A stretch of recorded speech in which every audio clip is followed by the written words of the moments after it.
শুভকামনা নিয়ে একটা গল্প বলে আমি 6 নম্বরে যাচ্ছি। এক লোক মাগরিবের নামাজের আগে তার বন্ধুর জন্য দোয়া করতেছে, আল্লাহ আমার বন্ধুকে তুমি একটা সুন্দরী, রূপবতী, গুণবতী, নেককার, মুতিয়া, কানেতা, জামিলা, রায়েআ, একজন রূপবতী নেককার স্ত্রী দাও আল্লাহ। কতদিন ধরে তার বিয়েটা ঝুলে আছে, আল্লাহ তুমি ব্যবস্থা করে দাও, সুন্দরী, নেককার, আল্লাহওয়ালা। তো সে তো তার বন্ধুর জন্য প্রাণ ভরে দোয়া করতেছে, আর তার স্ত্রী ওয়াইফ পাশেই ইফতারি রেডি করতেছিল। এই দোয়া শুনে মহিলা তো তেলে বেগুনে জ্বলে উঠছে, দৌড়ে আসে বলছে, এই তুমি কিসের দোয়া করো, রাখো। সে বেচারা মোনাজাতের মধ্যে তো ভরকে গেছে, ভয় বলে কি হইলো, আমি তো দোয়া করতেছি আমার বন্ধুর জন্য। তো মহিলা বলে, তুমি কি মনে করছো আমি হাদিসটা জানি না?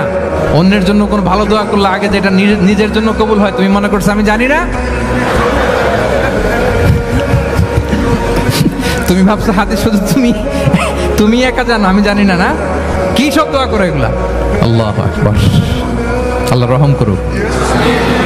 প্রিয় ভাইরা, এটা বলার উদ্দেশ্য হচ্ছে আপনি ভালো কিছু অন্যের জন্য চাইলে আল্লাহ তাআলা এটা নিজের জন্য কবুল করে নেয়। তাহলে অন্যের জন্য কল্যাণ কামনা করা, এটা হচ্ছে হৃদ্যতা, ভালোবাসা, সুসম্পর্ক বানানোর 5 নাম্বার টিপস।